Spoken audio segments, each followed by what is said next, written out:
이 법정에 선다라는 것, 죄를 지은 것을 확인하고 어떻게 처벌할 것인가를 결정하는 것이 이 법정에 서는 것입니다. 이 법관들의 속성 중에는요, 재판을 받아보신 분들은 조금 공감이 되실 겁니다. 그 사람의 상황 또는 정황을 보고 정상을 참작하는 것이 아니라 소위 법관으로서 법과 양심에 따라서 죄에 대한 확인 그리고 확인된 죄를 근거로 처벌하는 것이 법관들의 속성입니다. 네. 이해가 되십니까?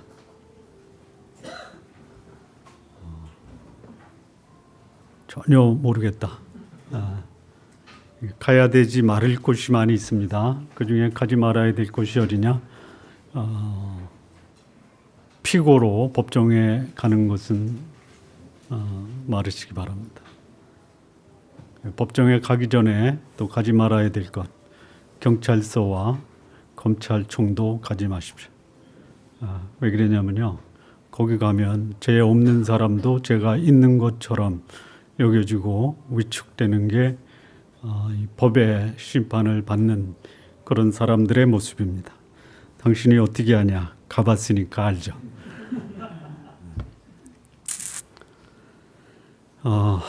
그런데 이 세월이 지나면 소위 대법원 판결조차도 뒤집어지는 경우가 많이 있는 것을 봅니다. 뒤집어져서 감옥에서 보낸 세월, 지나간 세월 보상받기가 어렵습니다. 더더군다나 사형을 당한 사람은 어디 가서 보상받을 수도 없는 것이 법의 심판입니다. 그러나 그 법이 완전할 수 없는 것이 시간이 흐른 후에 겪을 수 있는 그런 현상이다라고 말씀을 드립니다.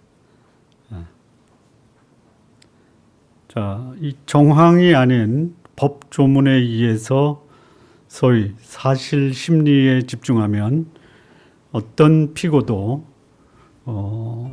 유죄에서 벗어날 수 없는 것이 재판입니다. 특별히 비중 있는 사람들, 또 돈이 많아서 변호사를 산 사람들의 경우에 설령 죄가 있어도 뒤집어지는 사례가 종종 있습니다. 분명히 죄는 죄인데 거기서 빠져나가는 사람들이 있습니다. 그런데 대다수 저와 여러분 같은 경우에 고발을 당했다든지 법의 심판을 받으면 거의 10중 8구는 유죄를 받는 것이 법정에서 벌어지는 상황입니다.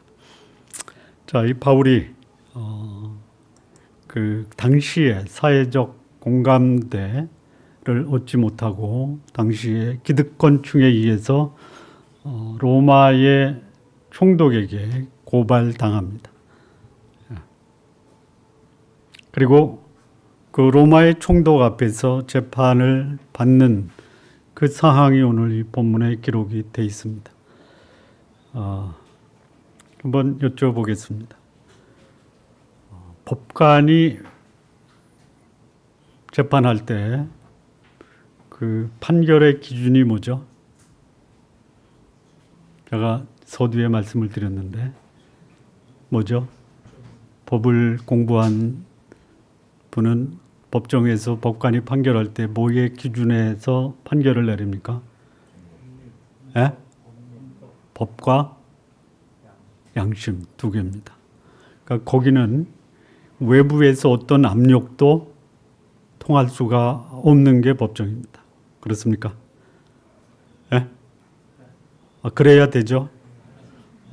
그러니까 법관으로 서지 말아야 될 사람이 있습니다. 누굽니까? 누구죠? 정치인은 법관으로 서면 안 됩니다. 왜 안 됩니까? 정치인이 판결을 하면 어떻게 판결을 합니까? 정치적으로 합니다. 정치적이라는 게 뭐죠? 네? 정치적이라는 게 뭐냐면 나한테 유리하냐 불리하냐, 그것이 판결의 기준입니다. 다시 말하면 나한테 유리하면 유리한 대로 하고 불리하면 불리한 것은 제외하고. 그래서 정치인은 판결을 하면 안 되는 것입니다. 법관은 법과 양심 외에는 판결할 수 있는 기준을 가져서는 안 된다. 요즘 한국의 법관들이 곤욕을 치르는데 왜 그러죠? 법과 양심이 아닌 정치적 고려를 하고 있기 때문에 문제가 된다라는 것이 안 됩니다. 그런데 정치인이 지금 판결을 하고 있습니다. 제대로 판결을 할 수 있겠습니까? 여쭤보잖아요. 제대로 판결을 할 수 있을 거라고 생각하십니까? 아니죠. 그런데 이 벨릭스라고 하는 사람은 그나마 이 사도 바울에게 유리한 판결을 내립니다. 유리한 판결이 뭡니까? 판결을 안 한다라는 것이죠. 왜요?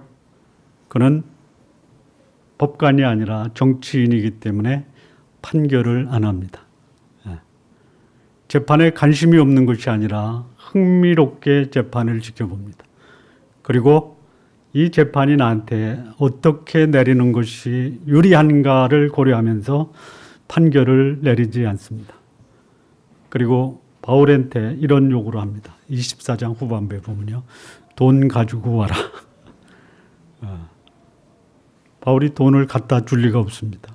왜요? 왜요? 돈이 없어서. 그런데 돈을 가져와라.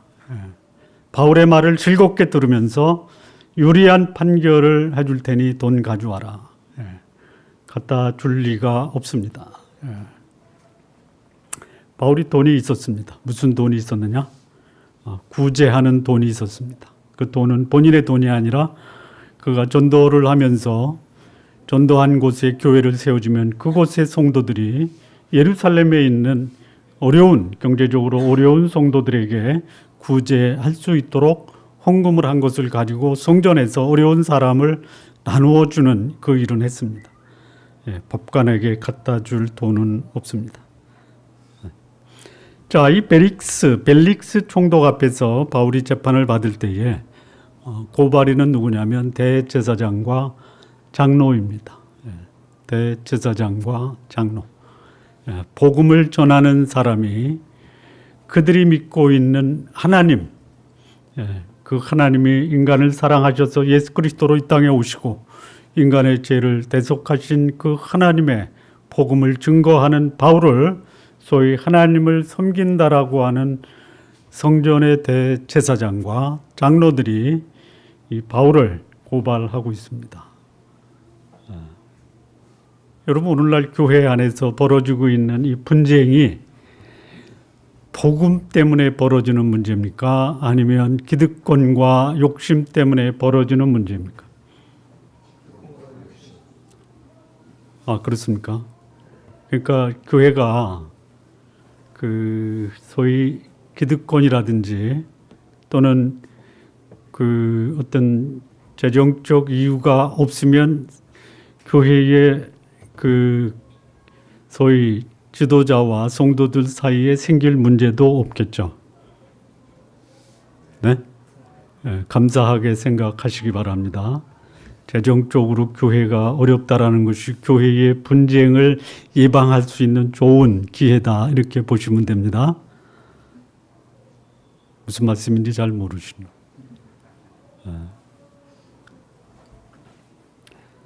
자, 이 대제사장과 장로들이 변호사를 고용합니다. 여기에는 의도가 있습니다. 물론 법적인 전문성이 없기 때문에 대제사장과 장로들이 법을 잘 아는 변호사를 고용해서 대리인으로 소송을 한다, 이런 것이 아마 제일 큰 목적인데요. 또 다른 이유가 있는데요. 그게 뭐냐? 빠지는 거예요.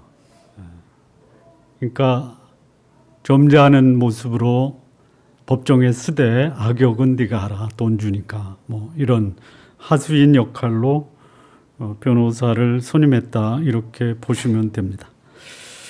그런데 변호사를 선임할 때 어떤 변호사를 선임해야 되느냐? 말 잘하는 사람을 선임해야 됩니다. 소위 유죄도 무죄로 만들 수 있고, 유죄도 제가 뭐라 그랬죠? 유죄를 무죄로 만들고 무죄를 유죄로 만들 수 있는 말 잘하는 사람을 선택해야 됩니다. 그러기 위해서는 법적인 지식도 풍부해야 됩니다. 이 더들로라는 사람이 그런 사람입니다. 로마인 변호사입니다. 로마의 법정에 설려면 유대인 변호사 가지고는 안 되겠다. 그래서 이 대제사장과 유대의 장로들이 로마인 변호사, 그 이름이 더둘로. 더둘로라는 이름의 뜻이 뭔지 아십니까? 아실 리가 없죠. 안 아셔도 됩니다. 진짜 기가 막힌 변호사를 선임을 했습니다. 더둘로의 뜻이 뭐냐? 거짓말쟁이. 이야, 아마 이렇게 광고를 냈을 거예요.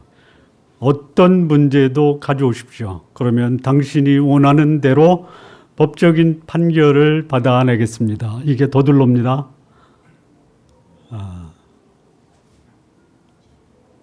대제사장과 유대의 장로들이 얼마나 이 현실 감각이 뛰어납니까?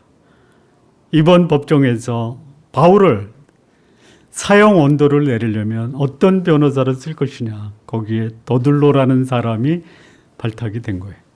더둘로의 뜻이 무엇이라고요? 거짓말쟁이. 미국 미드라고 그랬죠? 미드? 그 드라마에서 인기 드라마가 있습니다. 혹시 뭔지 아십니까? 요즘에 우리 한국의 드라마에도 그대로 본따서 제목을 낸 드라마가 있더라고요. 뭔지 아십니까? 슈트라고 하는. 슈트예요? 스위트예요? 예? 슈트. 그런 변호사를 대제사장이 고용을 한 겁니다. 그런데 거기에 맞서서 자신을 고발한 이 대제사장과 장로들 앞에 변호하는 이 바울은 스스로 자신을 변호합니다. 이 복음을 전하는 사람, 사회적으로 소위 학자의 입장에서 재판을 받을 때 여러분 질 것이 뻔한 사람 변호사들이 나서서 변호하겠습니까? 안 하죠. 그럼 누가 변호를 해야 돼요? 본인이 변호를 해야 됩니다. 두 가지를 좀. 첫째는 뭐냐? 누구 앞에서도 꿀리지 않는 담대함을 가져야 돼요. 여러분, 이 죄가 없어도요, 이 소위 사법당국의 불림을 받아서 가면요, 다 위축되게 돼 있어요. 가지 마십시오. 근데 간다 하더라도 복음으로 인해서 불려가면요, 첫째 어떻게 해야 된다? 담대해라, 담대하라. 이 바울의 모습. 두 번째, 담대한 것만 가지고는 안 됩니다. 왜? 법적으로 제기하는 문제를 법적으로 대응을 할 수 있어야 돼. 그래서 뭐를 가져야 됩니까? 그렇죠. 아주 수준 높은 탁월한 지적인 소양을 갖추고 있어야 된다. 공부하십시오. 요즘 평생교육이 대세입니다. 평생교육.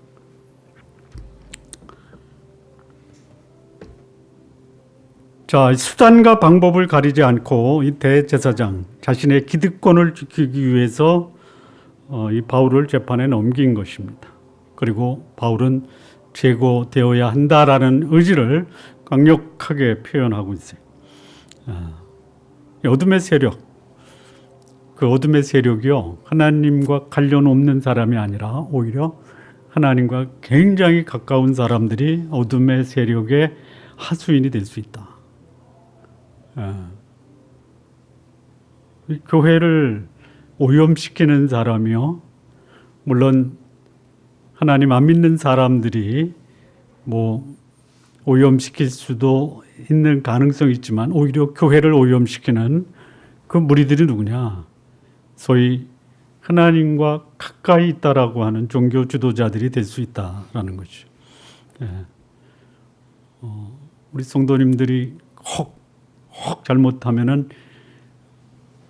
여러분들의 잘못 때문에 하나님이 욕을 드십니까?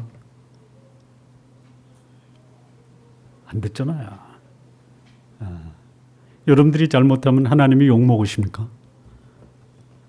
욕을 먹어도 별로 안 먹죠. 왜? 사람들이 여러분에 대해서 별로 관심이 없어요. 하나님이 욕 먹는 이유는요, 오염되고 부패하고 욕망에 사로잡힌 대형교회 목사들 때문에 욕 먹죠. 저는 작은 교회를 목회하는 작은 목사인 게 얼마나 감사한지 모릅니다. 제가 지난주에 밴드에 글 하나 올린 거 보셨습니까? 2분 정도 보신 것 같아요. 좀 보세요. 전혀 안 보셨구나. 뭐냐면요, 작은 교회의 작은 성도가 목사의 복이다. 이해가 되십니까? 제가 우리 성도님들 보라고 올려놨습니다.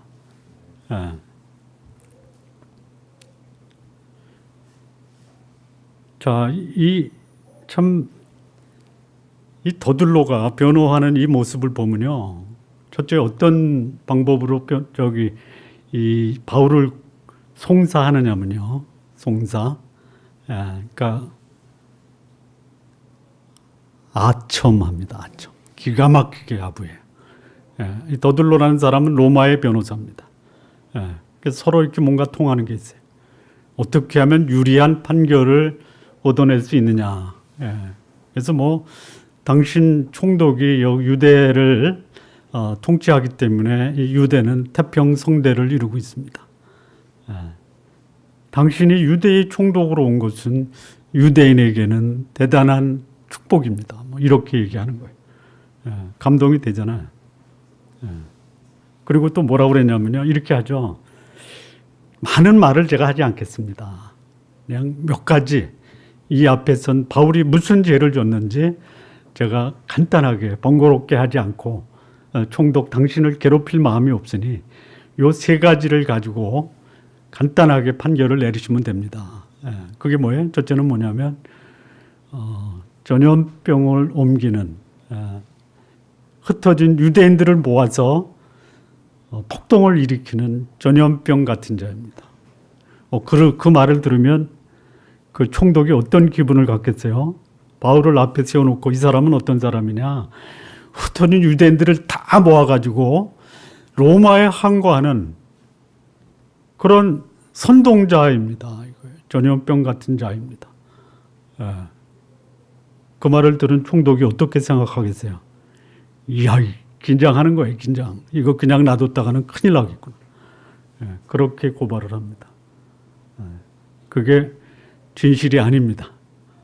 그런데 그것을 판결하는 재판장 앞에서는 자기에게 위협이 되는 존재다라는 것이 그냥 한마디로 각인이 되는 거예요.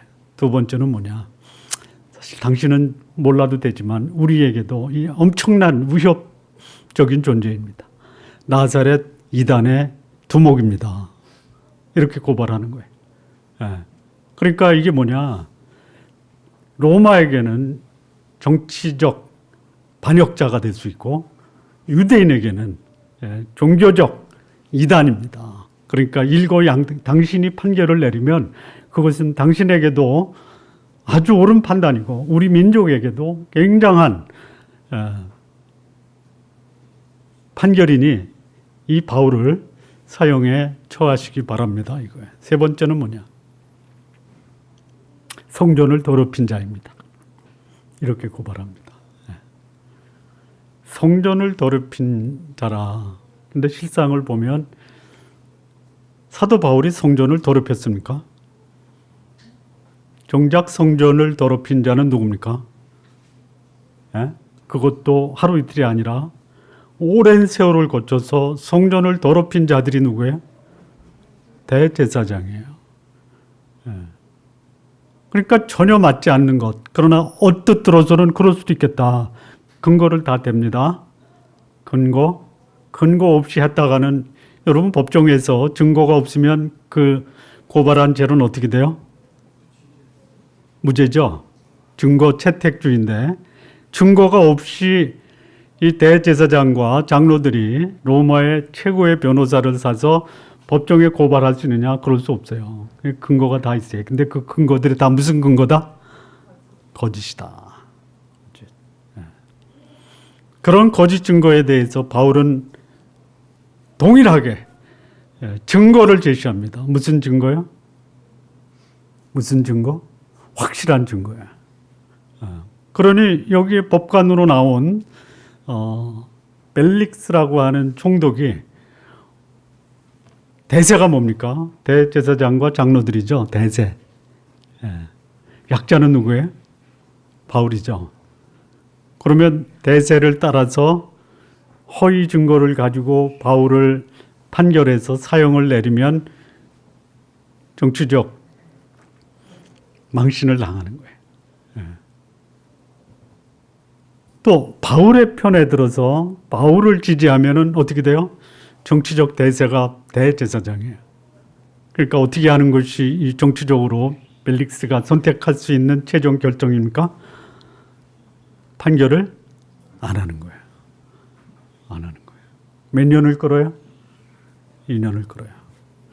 2년을 끌다가 이 벨릭스는 로마에 소환을 당합니다. 당시 유대의 한 지역에서 폭동이 일어날 때 그 폭동을 잔인하게 진압을 했다라는 것이 로마 황제에게 청원이 되고 로마 황제는 벨릭스를 소환을 합니다. 그리고 그 다음에 임명된 총독이 베스도입니다. 베스도. 베스도는 상당히 수준 높은 정치인입니다. 벨릭스보다 훨씬 수준이 높아요. 신사적으로 하는데 그 속에는 뭐가 있다? 미소 속에 뭐를 감추고 있다? 미소 속에 뭘 감추고 있다? 수준 높은 말로. 베스도 앞에서는 칼이라고 하면 안 되고요. 비수라고 해야 됩니다. 미소 속에 뭘 감추고 있다? 비수가 다른 말로? 칼. 이게 베스도입니다. 그러니까 진짜 뭐 하는 말에 한 절반 정도는 접어놓고 들어야 될 대상이 누구냐? 정치하는 분들입니다. 정치하는 분들. 모든 정치하는 분들이 그런 건 아니에요. 그러나 정치하는 분들은 이것이 나한테 유리하냐 불리하느냐가 그들의 판단의 기준이 된다라는. 자, 이 벨릭스 총독 앞에서 재판을 받는데요. 사실 제가 변론과 송사와 변론을 다 말씀을 드렸어요. 간단하게 하겠습니다. 간단하게 해도 되죠? 첫 번째 송사가 뭐냐면 5절에 우리가 보니 이 사람은 전염병 같은 자라 천하에 흩어진 유대인들을 다 소욕케 하는 자요. 나사렛 이단의 두목이. 두 가지 송사거리가 여기 나오는데요. 천하에 흩어진 유대인들을 소욕케 하는 전염병 같은 자. 요겁니다. 그러니까 이 바울이 나서면 유대인들이 모여서 로마에 위협을 일으킬 수 있다. 다시 말하면 그 민중을 선동하는 로마에 항고토록 민중을 선동하는 주모자 이거예요. 그 바울을 그대로 놔두면 로마에 큰 해를 입힐 것이니까 법의 심판을 받아서 할 수만 있다면 제거해야 된다라는 것이 송사하는 대제사장의 변호사 더둘로가 얘기하는 거예요. 일단 총독을 가모니솔로 축혀 세운 다음에 이 바울을 처단하자 이겁니다. 그러니까 권모 술수에 능한 변호사입니다. 자, 이 대제사장 자기의 기득권, 정치적 또는 경제적 위협이 되면 그것을 자기 손이 아닌 소위 정권의 힘을 빌어서 제거하겠다 이겁니다.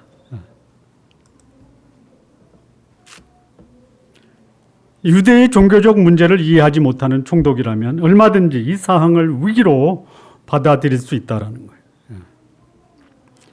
사실 자신의 기득권을 지킬 수만 있다면 순수한 신앙인을 얼마든지 종교 지도자들이 소위 사회와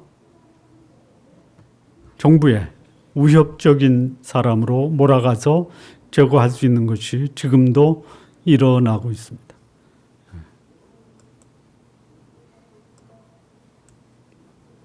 자, 두 번째입니다. 두 번째 이 바울을 송사한 그 제목이 뭐냐면 나자렛 이단의 우두머리다. 그러니까 소위 바울을 가리켜 사회 선동죄로 고발을 한 거예요. 그 다음에 종교적인 문제로 바울을 고발합니다. 로마의 해가 되는 존재가 아니다라는 것은 바울이 10여 년 이상 3차 전도 여행을 통해서 바울로 인해서 소요가 벌어진 것이 아니라 바울을 제거하려고 하는 그 지역의 이방인이나 유대인들이 소요를 일으킨 거고 그들로 인해서 정권의 위협이 됐던 거예요. 그런데 지금은 유대의 대제사장이 자기들 종교적 기득권의 손상, 심각한 손상을 입었다라는 이유로 고발을 합니다. 자, 나자렛 이단의 우두머리다. 맞습니까? 맞습니까? 안 맞죠? 나자렛 이단의 우두머리는 누굽니까? 누구죠? 몰라요. 지금 사도행전 24장 하는 겁니다. 야고보입니다. 야고보. 또 다른 우두머리를 든다면 베드로입니다. 그런데 영향력으로 보면 야고보나 베드로보다 누구의 영향이 더 큽니까? 바울이에요. 그러니까 소위 어떤 측정을 할 때 계량적인 측정이 있죠. 근거를 가지고 수치를 가지고 되는 증거가 있고요. 감으로 하는 그 측정이 있죠. 그거를 뭐라고 하냐면 정량적이라고 그래요. 정성적이라고 죄송합니다. 그러니까 양으로 보면 안 맞아요. 근데 소위 그 퀄리티, 품질로 보면 바울의 영향이 그만큼 크다 이거예요. 그러나 법정에서 채택되는 것은 감으로 제시하는 증거가 아니라 양으로 제시하는 증거가 맞다라는 것이.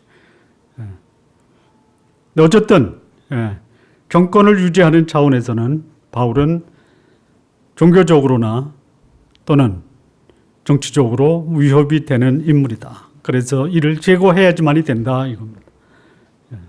자, 세 번째는 뭐냐면 성전을 더럽히는 자다. 성전을 더럽히는 것으로 로마 총독에게 고발할 수가 없습니다. 성전을 더럽힌 거하고 로마 총독이 무슨 관련이 없어요. 그건 없어요. 그래서 이 당시 로마가 다스릴 때 각 국가의 소위 전통, 종교 이것을 관련해서 그 사회의 기득권과 또는 전통이나 종교를 가지고 문제가 생기면 그 사회의 종교 지도자들이 판결을 내릴 수 있는 권한을 줬어요. 그러니까 유대인의 죄를 다스리는 종교적 죄는 대제사장이 하는 거예요. 이것까지도 지금 대제사장이 총독 앞에 고발을 합니다. 6절 보면요. 그가 또 성전을 더럽게 하려 함으로 우리가 잡았다 이렇게 얘기합니다. 자, 그런데 이게 이제 일거양득이죠. 로마에게도 유리하고 유대인에게도 마음을 사니까 일거양득의 판결을 내릴 수 있는 그런 기회가 온 거예요. 자, 그런데 성전을 더럽혔다. 아까 말씀을 드렸다시피 성전을 더럽힌 것은 바울이 아닙니다. 오히려 대제사장이에요. 그런데 왜 이런 성전을 더럽혔다라는 고발을 했을까? 21장 29절에 보면 그 고발의 근거가 있는데요. 이런 근거입니다. 사도행전 21장 29절 말씀을 한번 보시죠. 에베소 사람 드로비모가 바울과 함께 시내에 있음을 보고 바울이 그를 성전에 데리고 들어간 줄로 생각한지라. 그러니까 바울이 에베소 사람, 이방인이죠. 소아시아. 그 사람하고 시장에서 함께 있었어요. 그걸 가지고 이방인을 성전에 데리고 갔다. 그게 성전을 더럽힌 거다라는 근거예요. 왜냐하면 이 성전에는요, 제사장이 들어갈 수 있는 공간이 있죠. 성소, 주성소. 그 다음에 유대인 남자가 들어가는 남자의 뜰이 있고요. 그 밖이 여자의 뜰이에요. 그리고 그 성전 밖에 거기가 이방인 뜰입니다. 그런데 바울이 이 드로비모를 데리고 성전 안에 들어갔다. 그 근거가 뭐예요? 시장에서 바울이 드로비모하고 함께 있었다. 이게 바울이 그를 데리고 성전 안, 이방인이 들어갈 수 없는 곳에 들어갔으니 거룩한 성전이 이방인으로 더러워졌다. 이 얘기예요. 그게 더러우면요, 성전에서 돈 바꾸고 장사하고 이건 더 더러운 거죠. 근데 그 명분이 있어요.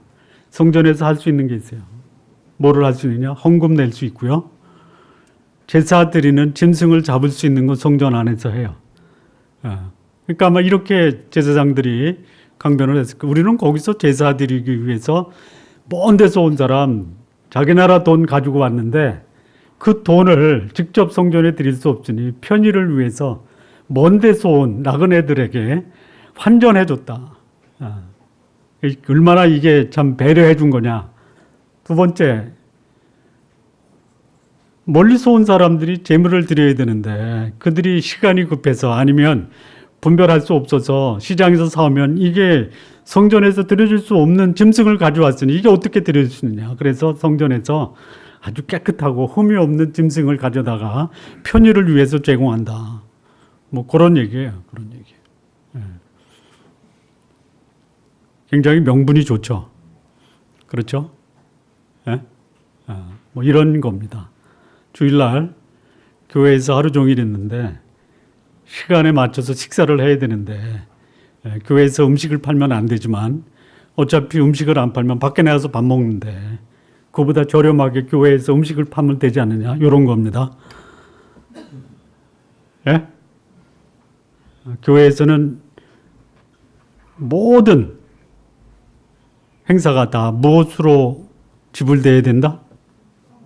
헌금으로.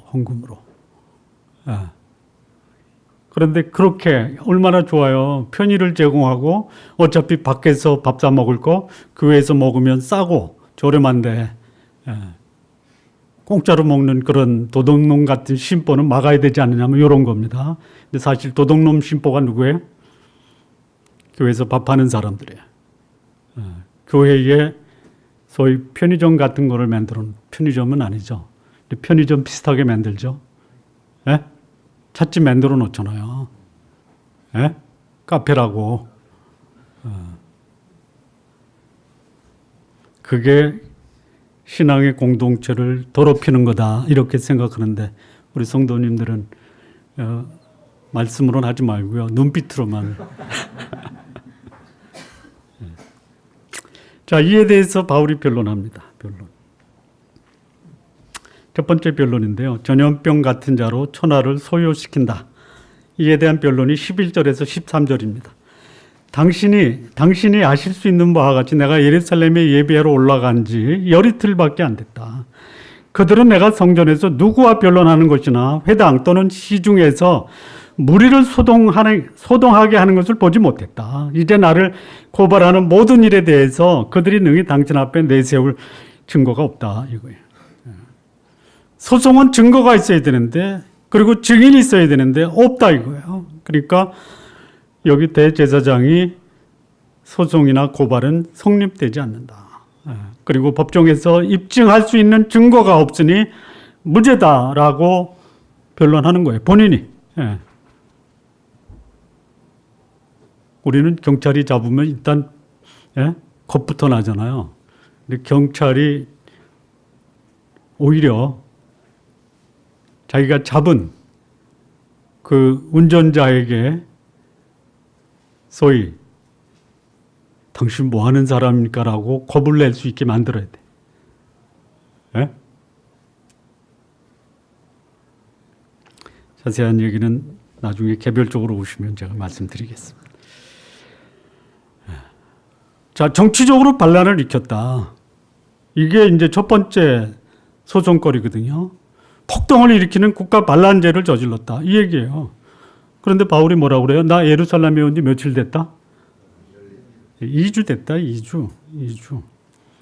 그리고 만난 사람도 없다. 그런데 내가 어떻게 흩어진 유대인들을 다 모아서 소유를 일으켰냐. 근거를 대라. 그럼 내가 그 근거에 맞게끔 변론을 하겠다. 근데 여기 이 대제사장이 이렇게 그 로마에 선동을 해서 반란을 일으키는 것으로 고발한 이유는 뭐예요? 근거가 뭡니까? 근거가 뭐예요? 바울이 3차 전도 여행을 하는 동안에 그가 각 지역에 다니면서 바울로 인해서 이방인이나 유대인들이 소유를 벌인 거예요. 그러니까 원인 제공을 했으니 이 바울이 여기 있는 한 전도 여행을 하면서 각 지역에서 벌였던 유대인이 아닌 이방인이나 아니 유대인과 이방인이 벌였던 그런 소동을 여기서도 벌일 수 있으니 바울은 로마의 정치적 위협이 되는 존재다 이거예요. 그런데 근거는 없다. 그러니까 첫 번째 로마에 선동하는 소유죄는 전혀 성립이 안 되는 그런 사항입니다. 오히려 이런 것을 고발하는 거예요. 한번 봐라. 로마, 그러니까 이방인들이 소동을 벌였고 유대인들이 소동을 벌였다면 바울이 아닌 이방인과 유대인들이 각 지역에서 벌였던 소요 때문에 오히려 로마의 총독이 곤욕을 치렀다. 내가 로마의 위협적인 존재가 아니라 대대상 내가 로마의 위협적인 존재다. 이거를 지적하고 있는 거예요. 자, 두 번째입니다. 나사렛 이단의 우두머리다. 나사렛 이단이 누굽니까? 예수님입니다. 예수 그리스도 그를 대제사장은 이단으로 본 거예요. 이단. 요즘 한국 교회가 이단 때문에 골머리를 앓죠. 그들은 이단입니다. 이단이 뭡니까? 이단이 뭐예요? 비슷한데요. 전체적으로 대충 보면 비슷한데 자세히 보면 틀린 거예요. 그걸 뭐라 그래요? 쉬운 말로 짝퉁입니다. 짝퉁. 소위 진품보다 짝퉁이 더 인기가 많죠.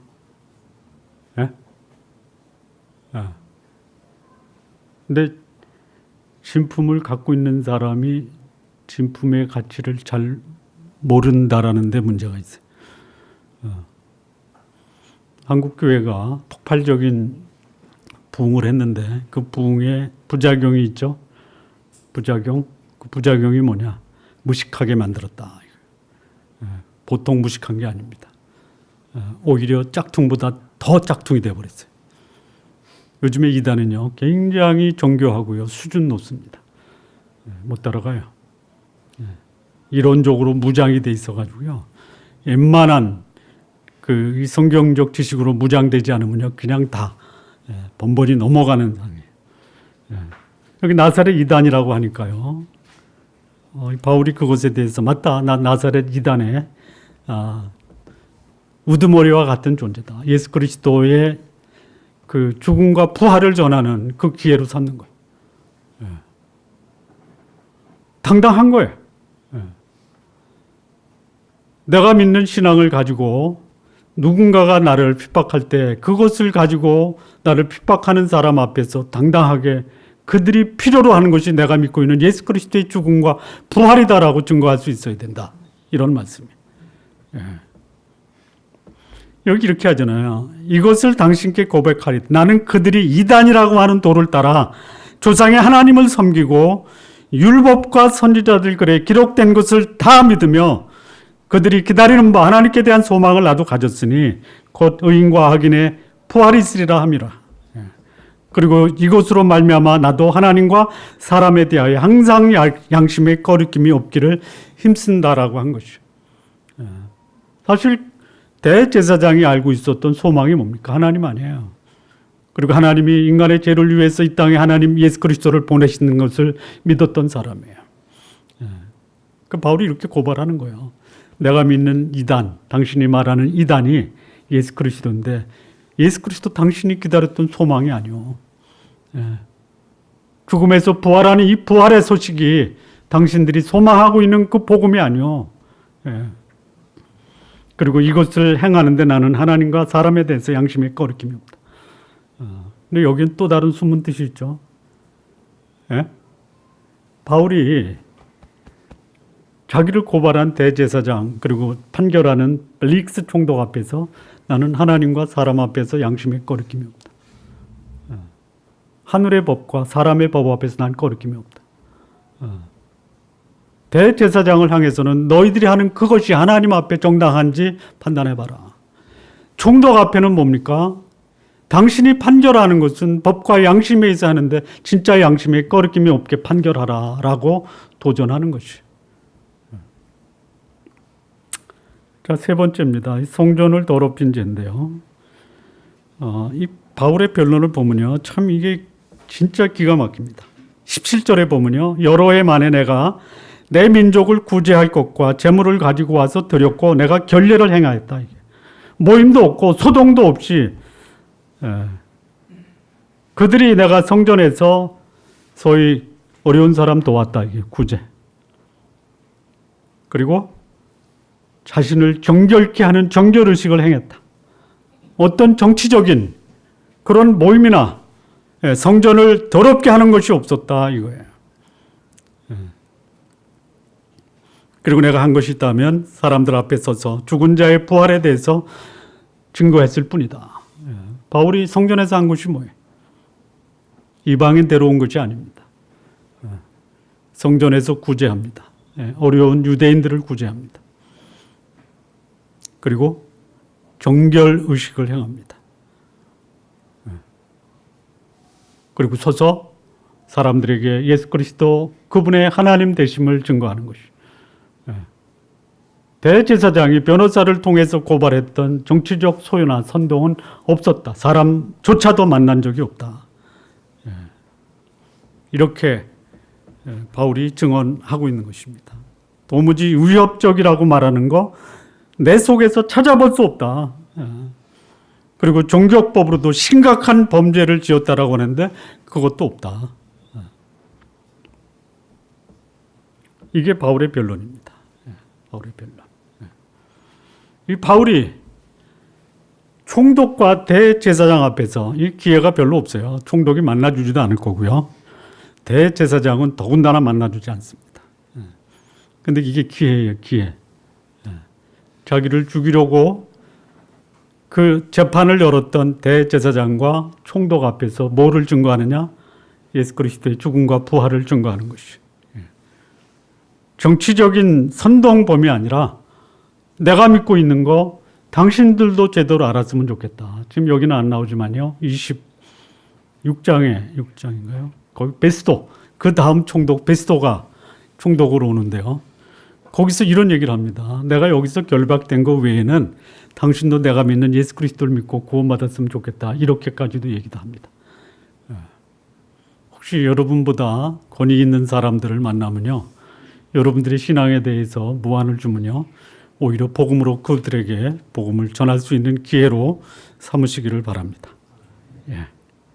자, 마무리 짓겠습니다. 이 복음으로 산다라는 것은 복음 때문에 핍박을 받을 수 있습니다. 그런데 그것으로 인해서 복음 전함으로 인해서 권력자 앞에 당당하게 복음을 전할 수 있는 기회를 갖게 될 수도 있다라는 것이. 우리 성도님들 직장에서 상사들이 여러분 신앙을 조금 폄하한다든지 그걸 가지고 비난하면요. 머리 똑바로 세우고요. 그들 앞에 여러분이 믿고 있는 복음에 대해서 전할 수 있는 기회로 삼으시기 바랍니다. 하십시오. 하십시오.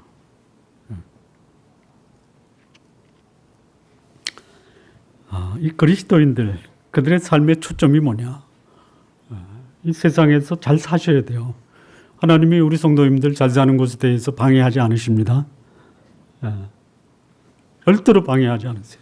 물론 조금 형편이 어렵고 궁핍하게 살 수 있는 그런 경우는 있어요. 근데 그것이 문제가 될 수가 없어요. 그럼 진정한 능력이 뭐예요? 형편에 맞게 사는 겁니다. 부유하면 부유한 대로, 궁핍하면 궁핍한 대로, 높으면 높은 대로, 낮으면 낮은 대로. 그렇게 사는 게 진정한 능력이에요. 하나님이 여러분의 삶의 형편을 가지고 여러분을 판단하지 않습니다. 그러나 중요한 것은 뭐냐? 내가 예수 그리스도 그분의 복음 앞에서 양심에 거리낌이 없고 하나님 앞에 거리낌이 없는 삶을 사느냐, 이것이 내가 살아야 될 삶의 모습입니다. 우리 좋은나무교회 성도 여러분, 나에게 주어진 삶, 그 삶에서 하나님이 주신 은혜와 복을 마음껏 누리십시오. 그리고 나의 삶을 통해서 내가 믿는 예수 그리스도 그분을 증거할 기회가 된다면 대상이 누구든지 상관없이 그들 앞에 예수 그리스도 그분이 나의 하나님이신 것을 증거하시는 우리 성도님들 모두 되시기를 진심으로 바랍니다. 기도하시겠습니다.